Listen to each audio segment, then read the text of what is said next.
Hello and good morning, friends.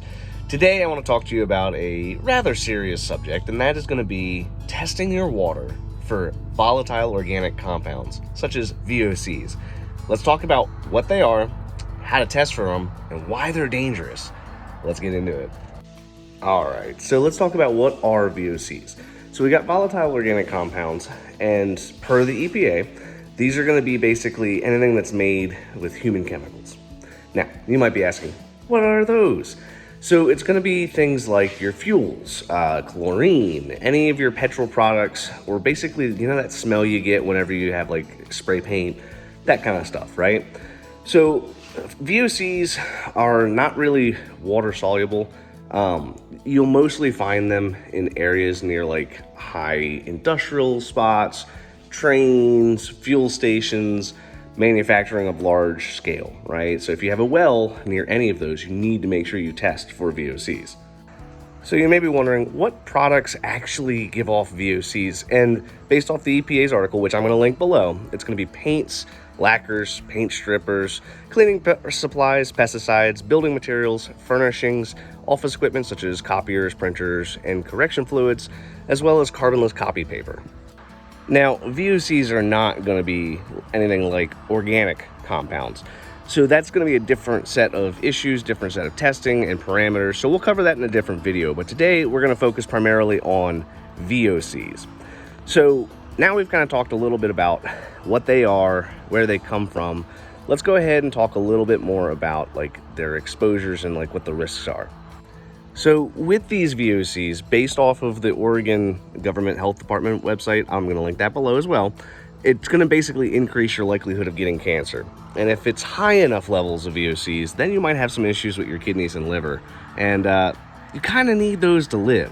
So if you live anywhere near industrial building, some kind of train tracks, a manufacturing, a fuel station, anything like that, you need to make sure you get this tested. So let's go inside and I'm going to show you what do the bottles look like and what are some basics of how this person's going to test your water. So this is the type of bottle that we're going to be using to collect our samples, right? So we're going to have an acid inside of here. That's the preservative. And then we need to make sure we remove the aerator.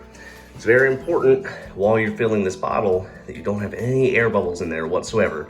Otherwise that'll mess up the result. So we run our water for a little while, fill this bad boy up, and then we want to get it to a reverse meniscus so that we can push down on that Teflon tab to actually spread out the water, so that way there's no air inside of this whatsoever. So what we're going to do is we're going to fill this up, and hopefully when we take it back to the lab and they do their sciencey stuff, there's no VOCs in this water. So with these VOCs, it's a good idea to make sure you test regularly and keep an eye on your local surrounding area. So for perspective, in our area, we've had a couple of fuel stations actually start to leak. And when these fuel stations have their tanks leaking, it contaminates a lot of the private domestic wells in the surrounding area. So if you end up having VOCs in your water, you're going to need to end up getting something like this. This is a whole house reverse osmosis. Now, they've separated everything, so this is going to be most of your filtering part, and then we're going to go to the other room, we're going to look to see the containers. So with these whole house RO systems, you need to have enough storage to actually accommodate that water that's being filtered. That's where these large tubs come into play. So you can see that it takes up quite a large area of space. So if you want to do a whole house RO system, you need to be very conscious of where you're going to put it and that it's going to be really expensive. So the filter in the other room is going to clean the water. The water will then go over to here. And you're going to have another pump that's in line to actually reprime the water to get everything flowing through the home. Obviously, you have to sterilize that water with a UV light because it's sitting in a giant tub that has a lid that's removable. These systems are not super common. You will see them from time to time, especially if there is a known gas leak from a fuel station near your well. In this particular circumstance, there was a fuel leak many, many years ago. So I think that's why they've not got it in service right now. But we're gonna test to see if the VOCs are there or not. But with that happening, this becomes a government problem now.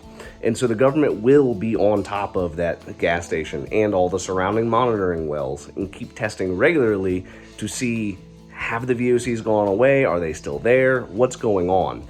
So by going to your health department website, you'll be able to see if any oil leaks or gas leaks near your home, and you'll be able to see the quarterly testing.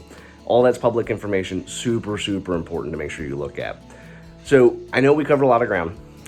Today was a little bit of an interesting one because we don't really talk too much about VOCs because they're not as common, but I wanted to share with you because I think it's important. If you gained any value from this or found this interesting, hit that like button, hit subscribe. I have more videos posted every day on the world of well and septic, and I look forward to talking to you guys tomorrow.